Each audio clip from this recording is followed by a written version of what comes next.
on, everybody? Welcome back to Tammy Talk. Not a lot happened this week on Married at First Sight, so I'm going to combine Gil and Myrla, Zack and Michaela, and then Rachel and Jose all together in one video, just because they didn't have a lot of anything going on. So if you are new here or if you are a returning person that had to type in my name, go ahead and subscribe to my channel. Let me bring you guys down. Go ahead and subscribe to my channel.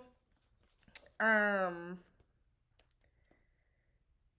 like the video. I'm sorry, my mind just went blank. Like the video. Leave some comments below and let's get into it. So let's start with Rachel and Jose. Rachel said that she likes to microwave food because it's faster. She likes to microwave eggs. She does not want to wake up an extra 30 minutes so that she can have fresh eggs. She rather get, I'm assuming, like the egg beaters and put it in the microwave. Girl, scrambled eggs or a fried egg takes all of 2 minutes. All of 2 minutes. Whatever she made look good though. Whatever she made did look good. Um and then they talk about traveling again, and she's stuck on fucking Europe, and she likes doing all these different firsts with him, experiencing some of her own firsts, and then she likes to watch him experience his first with her. So his response was that he wants to travel through the state of Texas because the rural mountain areas are different than the city.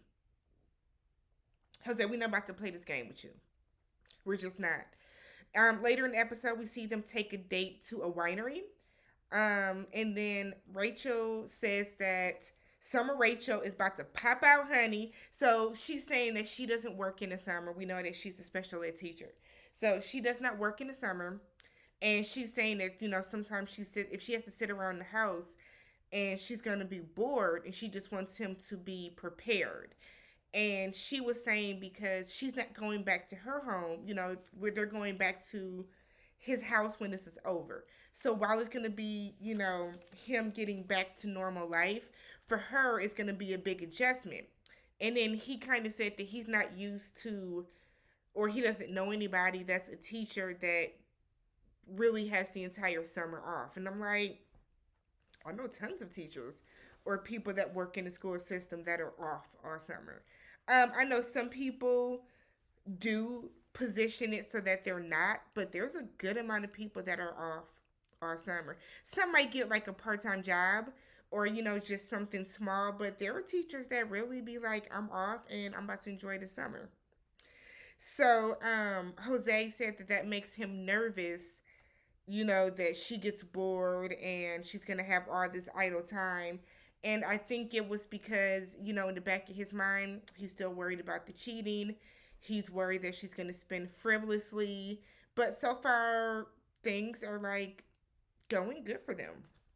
And that's really all for Rachel and Jose. I still say, girl, don't trust a little sassy ass man because, oops, Lord, I almost fell. Don't trust him because let's not forget that he locked you out of your apartment and told you to and told you to go fuck yourself. Told you fuck you numerous times. Keep him arm's length, girl. Arm's length. Do not put all your trust in that man. Let's move over to Gil and Myrla. So, Gil and Myrla are having a discussion about apartments. Gil live in the ghetto because he said that his lease is up in 3 weeks, and he has to make a decision.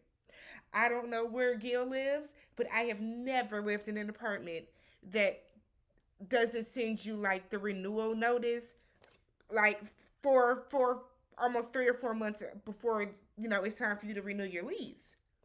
3 weeks, girl. If you are in my building and you have not made a decision within 3 weeks, we assuming you staying for or your apartment. They if you haven't made a decision by then, they put you on month to month. But that was just weird. So he is out looking for apartments by himself, which I thought was weird. Like, why wouldn't you go with him to look? But I think in Myrla's mind, she's not going to look because she know damn well she's not staying married to this man. As much as I think that they would be good together, her her love love of the finer things in life, her wanting to have expensive things, her having expensive taste, her being a label person, like she mentioned wanting a new phone, and he was like, "What's wrong with that one? Doesn't it work?" Stuff like that would get on my nerves too. You know what I mean? I just got the new iPhone. I had an 11. Did my phone text? Did it call? Did it get on the internet? Yes. But if I want to go out with my money that I can afford, that I work for, that I've earned to go and upgrade my phone, she should be able to do that. And I think the issue with Gil is he wants her. So, like, I know that Gil has an issue with the fact that that Myrla won't change her lifestyle for him. He's not willing to change anything for her either. You know what I mean? Like he keeps taking the digs at her her spending. He likes to point out that she likes to spend money. He likes to point out that she likes expensive things. Who doesn't want to live in a nice apartment, Gil? Of course she wants to live in a new apartment. We've seen your apartment, my guy. We don't want to live there. I'm sorry, but we don't. We don't want to live there. And it's not to say that, you know, if you like that type of apartment and that's your style, that's your speed, that's fine. But you also have to be willing to compromise. And I just don't feel like Gil is. But Myrla met with she was on FaceTime with a friend of hers, and she was saying how Gil is frugal and cheap, but she doesn't mind because it's for the right stuff. So she doesn't. So I guess whatever he is frugal and cheap about, she's okay with because she's not expecting him to pay for anything for her anyways. So I guess it doesn't matter. Myrla did mention that Gil is way more social than her. So Gil's friend bought a new house, and Gil wanted to go see the friend's house, and Myrla was like, "Why can't we just go meet the friend at a bar?" Because the friend has a new house, Myrla. He has a new house. So you know where we're gonna go meet him at? We're gonna go see the damn house. Do you know how hard I laughed about that? Like, girl. And so her friend was like, "Well, you don't want to come across as like a certain way where they think that you feel like you're too good to be with them." And she basically was like, "I don't care." Um Meanwhile, Gil is talking to his friend, and he keeps saying how um she likes everything that's new, and she's not willing to compromise her life, and that's why he calls her princessa.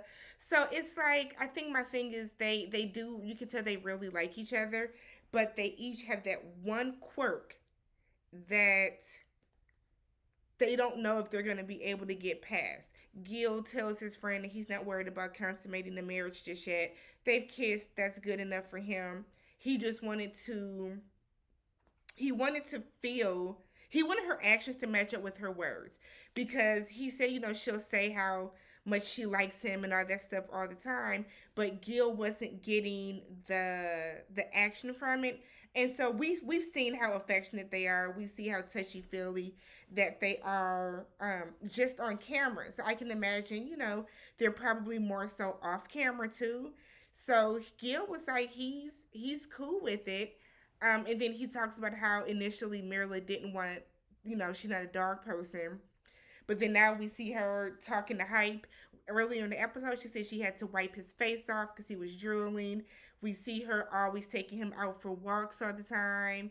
They were sitting out on the balcony and she was feeding him. The Hype grew on her. He grew on her. So that was cute to see. But I don't know. As much as I think Gil and Myrla are gonna make it, a part of me thinks that like, I feel like on decision day, she's gonna say no, and he's gonna say yes, or he's gonna say yes and she says no. I think it's gonna be one of them that says yes and the other says no.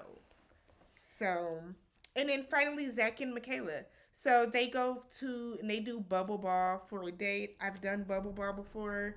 It's super, super fun. It is hot inside them little bubbles, but it's super fun. We see again that Michaela can't dance. Um, and then they talk about the happiest they have been thus far in their marriage. Michaela said the happiest that she has been was on move-in day when she finally got to see him he was after he had recovered from having C19. And then Zack said was the groomsmen dance at the reception when all his groomsmen and his friends all danced around her, um, and she was like crying from happiness. So Michaela had a dinner, I'm sorry, or a lunch with her sister, and they were just talking about. She was saying how she loves Zack, and how she is learning how to talk to him, and she's learning more about herself, how she, needs to communicate with people, and she in turn likes that Zack knows how to talk to her. And I've said before, Michaela wants somebody that's aggressive with her. Not aggressive in like a shut the fuck up bitch type of way, but more of a no, you doing too much, chill. She like that's what she needs. And I think that comes down to her wanting that like father figure presence or kind of mentality because she's still coping with the loss of her father. And then at the end, they do a scrapbooking exercise where they're like putting all the different pictures that they've taken from each other, and then they like do like it's like little childhood, middle school picture poems where you say your name and you write what you like about somebody. So like T because terrific, A would be awesome, M magnificent. So like they do stuff like that, and hers is like kind of deep, and then Zach's is more of like a playful like rap type of thing, but they're getting along super super good so far. So this could be the calm before the storm. We'll see. Next week is it looks like the experts are finally back and they're sitting down with everybody individually. And there was a lot of tears. We see Myrla crying. They're asking Michaela a question that she don't know the answer to. Of course, Zack is crying. So it's like, what the hell? What is going on? But I am Tammy. Check out the video that I did on Brett and Brian, and then on Bao and Johnny. If you have not already, please subscribe to the channel. Thumbs up the video. Leave some comments below. Let's talk about these three couples. Thank you all for all your support, and I will check y'all next week.